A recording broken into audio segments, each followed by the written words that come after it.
when I used to go to school, secondary school and primary school, which is like essentially the beginning school, the middle and the end school if you're American, like middle school, high school. I don't know, it doesn't correlate very well, it's like different age groups, but essentially from the ages of 4 to 16, when I used to go to school, I used to talk to as many people as I could. I used to try and get along with as many people as I could. And it's okay, because it means you've got more conversations to have throughout the day. You can be more social, you can be more friendly, you can be more trusted, more respected in the community.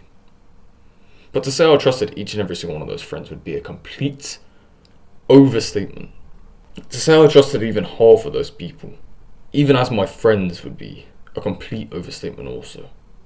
From my primary school, less of an understatement. From secondary school, which is 11 to 16 for those Americans, or probably any other country in the world, 11 to 16, to say I even trusted probably a quarter of them at that school would be a complete understatement. But in my year groups, I've always known each and every single person. Not so much so to be as my friend, where I'm going to tell them everything, but more so as people I knew. And I think that's a respectful way to put it. And if you go to school, you're probably somewhat similar. You probably know a solid chunk of the people at your school. And you're all happy to talk with them, happy to hang around with them, but you're not best friends with them. You're not friends with them as such. You're not a part of their friend group. You're not going to hang out with them every time they go out after school. They're not going to invite you to exclusive events that they're going to organise and do. You just want to hang out with them. You just want people to talk to, people you can resonate with and get along with. And gents, that's the difference in between friends and brothers. When I say you do not need 100 friends, I mean it. But the more brothers that you have, the better.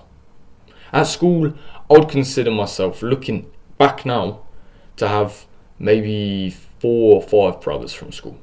People who I genuinely trust, huge respect, I can tell them anything and be like, please don't say this. But then going back as well, I have lots of great friends who I wouldn't tell some things. And I just have people I knew. And I think for you, you should think about it in a similar system. Not so much so as a tier system of comparison. Don't think about it like a tier system, bruv. That will ruin all your friendships. But think about it like the inner circle. And the circles get larger and larger as you expand.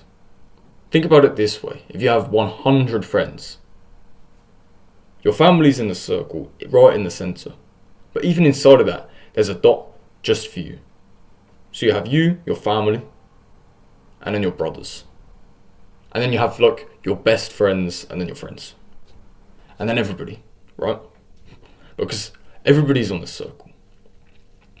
You almost act as a cell membrane. You get to control who comes in and who obviously leaves the circles. If somebody betrays your trust, they're never entering that circle again. It's a complete lockdown for them. Just like when there's some bacteria, you build up a complete resistance against it once it's in your body. And it's exactly like that. Friendship's exactly like that. You get to control what comes in and what goes out. If you have some very key information, you do not want to tell each and every single one of your friends this. And I'm sure most of you already know this. You already know exactly what I'm saying. You already know exactly where I'm coming from. So maybe you've looked at this video and you thought I was going to tell you some secret. But school's probably told you this before. The issue I have with school teaching this is they teach it wrong. They teach it as you shouldn't know everybody and you shouldn't be friends with everyone. But I think this is actually negative. I think you're better off having connections. Like I said, just friends. Change the definition of friends, not to people you closely trust and respect, but change the definition of friends as to people you know. You don't want to call them connections. But your friends are almost like your connections. Your friends are the people you know. The friends are the people who you can go to their town, see them in the town and talk to them. Your best friends are the people that you can organise and arrange shit with whenever. Literally. And then your brothers are the people who you can literally hop on a call with right now and just tell them horrific things or tell them like really personal things. So brothers, now we've got to this point in the video, probably only 10% of people, maybe even 5% of people are watching. So if you are watching, I just want to let you know, you are special.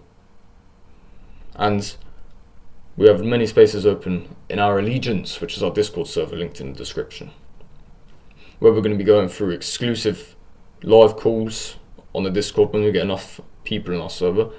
The main chat's currently open, which means if you're early, it's basically a one-to-one with me for completely free. But don't worry about that too much if you don't want to. It's a place for my loyal fans. It's a place where I want my loyal fans to go. If you're just watching this and you don't think you're going to be a loyal fan, that's absolutely alright. I hope you gain value from this video, because that's all I'm trying to provide for you. I genuinely hope. And I hope today you have learned that 100 friends isn't actually negative. As long as you're not telling them every single bit of your personal information. Think about the layered circle system.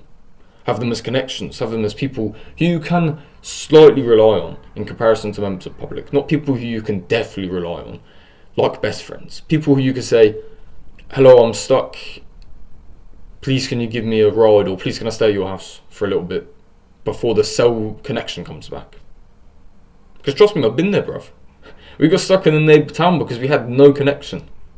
We had, literally, I'll talk about it a different day perhaps, but we got stuck in a neighbouring town because we had no connection to the cells. We were trying to meet up with my friend and it just didn't happen because we had 0 cell service.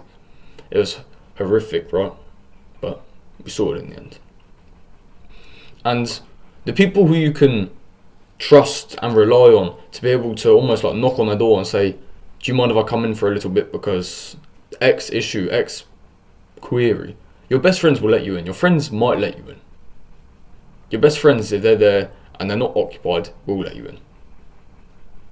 And then you start to understand why having 100 friends is less important than having 5 best friends, 1 brother.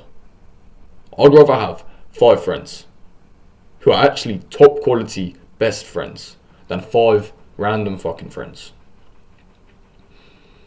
And then when you start to unlock many brothers, your connections increase and your power increases.